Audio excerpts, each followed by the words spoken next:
who you are, actually, your name wasn't wasn't what it had my been. name. Yeah, that was funny. My mum was very ill and was on a lot of morphine after I was born. I mean, I made her very ill, my birth. And my father, who was a very gentle man, firm in his own way, but private, quite private, my dad. And he was sent off to register my name at the registry office. And she said, and remember, it's Colin. And he said, yes, okay. Colin, yes, okay, it's fine. And she went off to the registrar. And he said to the registrar, and she said, and what's the little man's name? And he said, Colin. And he said, oh, I don't like that name. And he said, what? He said, I really don't like that name. I'm sorry, but that's an awful name. This was in the 1940s, and that was when they had these police cars. You used to go, calling all cars. And so they immediately made that association. Oh my God, that's incredible. So they didn't like it. And he said, have you not got a better name than that? And my dad panicked, and he said, well, no, I mean, well, I quite like the name Brian. That's it. Brian, we'll call him Brian. Named by the registrar. By the registrar. And they said, oh, okay. And Dad said, fine, yeah, Brian. Okay. He said, is that... And my dad said to the registrar, is that okay? He said, oh, that's fine. That's okay. He said, now let's talk about a middle name. And then he went through a whole series of... Well, we went through A, B, he said D. He said D. He said, what about Donald? And my dad said, well, you know, and then finally, my middle name is Dennis, which I'm not too happy about my middle name, but that's it. That's fantastic. Your mum must have been furious. Oh, my mum, luckily, she was in a morphine haze, so she wasn't really aware until some time after, when she was much better. Yeah. And she said, what have you done? And he said, I'm sorry, Molly, I just think it's a better name. That's fantastic. The title, Putting the Rabbit in the Hat. Yeah. And this is about your growing up, where you're from, your roots, which you're very proud of. Yeah, absolutely. I mean, Putting the Rabbit in the Hat came from working with Albert Finney. Sorry to name drop, but he was a hero of mine, and I happened to be working with him in the mid-'70s for the opening of the National Theatre. We did Tamburlaine, and we rehearsed it forever. We rehearsed it for about 8 months. I mean, it was ridiculous because the theatre was never ready, and there was strikes and everything happening. So anyway, we came back to rehearsal after a while, and he said, "Come on, lads, come on. You know, it's just, you know, you just take the rabbit out of the hat. You know, that's what we're doing. We're doing Tamburlaine. It's very rhetorical." And I'm nodding, and my friend Oliver Cotton said, "Yeah, Albert, but we've got to get the rabbit into the hat." So that's why it's called Putting the Rabbit in the Hat. Yeah. There's some really moving parts of the story, actually, as well, things I didn't know about you. Your dad, who you mentioned there earlier, you lost your dad when you were very young. I think you were 8 years old, and very suddenly you thought he had poor health problems, but Andrew's liver salts, he was on it, and he died within 3 weeks of his diagnosis. My God. So he had pancreatic cancer. It was tough. It was tough, and I mean, I say it was tough. It was tough for the family, and of course I was a little bemused by it. It was actually in the book. One of the things that moved me in the book, I realised it was a lot. My brother I had this wonderful, crazy brother who's 8 years older than me, and he was 16, and actually it was a lot tougher on him. Yeah. And I only realised that writing the book, that for an 8-year-old, they're more pliable in a way, and it's still awful. But my 16-year-old brother, and my sister tells a story about him at my dad's funeral, eating this orange, trying to cover up that he was crying, so he was peeling this orange frenetically. Yeah. And it was just, you know, wonderful. You love the theatre, very poor family. Your dad died, and so then the money dries up, and life becomes very difficult. It was very hard. You are sort of in love with the theatre, slept in the theatre. Yeah. And that's really where it all began. And your dad encouraged that performance. Well, my dad, from the early age, you know, New Year, they put me on the coal bunker that we used to have in the window access of our 2-bedroom flat where 5 of us lived. And I would do Jolson impersonations, minus the blackface. Mm-hmm. And I would do that as a 3-year-old. And I remember the effect it had on the room. And I thought, what's happened? You know, and that was the thing that really made me go on the acting journey, because I thought that is something extraordinary, that you do something and you create community in a way just by singing a song or by reading a poem. And And, of course, it stuck with me. You were lucky, really, actually, that back then, when you left Dundee and travelled to London and begin your course at LAMDA, that there was money available, that there were grants, you could have a full grant. It's incredible, Holly. It's absolutely incredible to me because, you know, people go on about, you know, I'm in Scotland, they have free university education, and we should have that. I came from, I had a mother, a widow mother. The Scottish Education Authority gave me a grant, I had a living allowance, and they paid my rent. Yeah. I mean, I had something like £11 a week, which was a fortune in those days.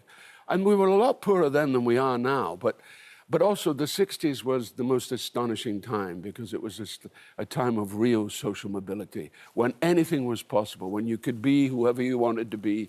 And of course, that generation of actors, Albert Finney, Peter O'Toole, Alan Bates, that generation that went before me, were so inspiring. Yeah. And all those, the free cinema of the early 60s just made the working class boys and girls come to the fore, and it was tremendous.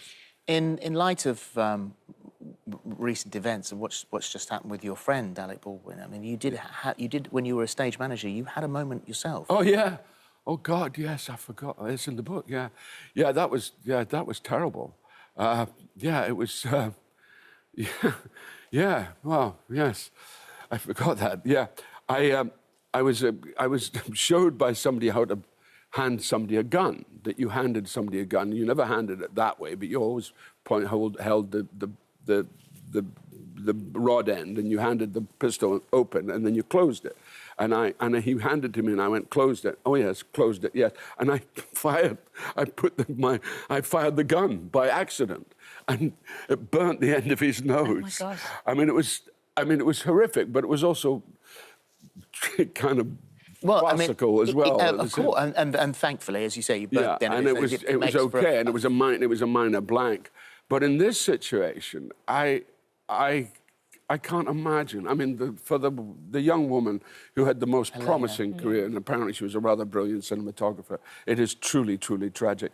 But it's also tragic for Alec. Yeah. Because there's Alec, you know, he's now 68. He's, in the last 10 years, he's had about 5 kids, and he's got a very happy life, finally. Because it was he's an interesting guy, Alec, really smart man, very smart. But he's had a tough time. And of course, 30 Rock was a great renaissance for him. But for this to happen, my heart completely goes out to him. Yeah, absolutely. Yeah, and did you think there'll be changes made in the industry because of this? You know, they're very... You know, when I've used weapons a lot in movies, and they're always very, sharp on what you do. The whole protocol, they show you the gun, they show you the revolver, they show you the blanks. And I don't know what happened. Yeah. And I think it's going to take a while to find out what happened. I mean, I know there was problems with the crew, but apparently it was also a very happy crew, but there was some elements in it. And it's also, you know, one of the things I feel strongly about is the independent films. You know, independent films don't have the same lavishness surrounding them as a studio picture has. So they're trying to get by, you know, and maybe shortcuts have come, but I think there was other reasons for the gun, which it's because it's sub judice, I can't really go into. Yeah. While we have you here, it would be amiss of us not to discuss Succession. Oh, and my goodness me, thank you. Welcome back. We're so loving having you back. So excited. The battle lines within this family have been drawn. I mean, he has well and truly gone to war. It's interesting to think, where does his loyalties lie? Like, is it with his kids or is it with the guys that he works with? It's I keep changing my mind. He loves his kids. You have to understand. That was one of the first questions you asked. Yeah, he loves his kids. He really loves his kids. He just doesn't know how to express his love. And, of course, he wants them.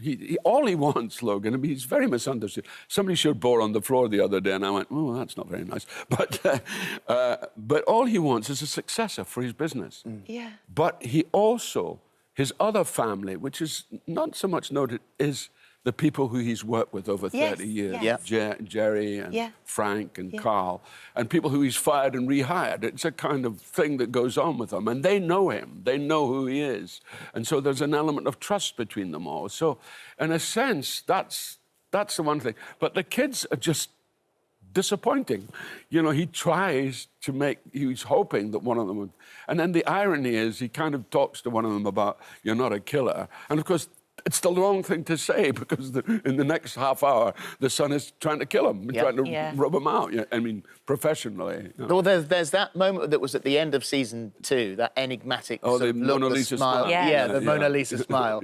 And we're actually playing it now. But you were looking at a blank screen, apparently. Oh, yeah. I mean, you know, I'm looking at a blank screen pretending that I'm watching Jeremy do his business. What's behind that smile? What's he thinking? The thinking is well done. Was it? I thought that. There's well done, but there's also what an idiot.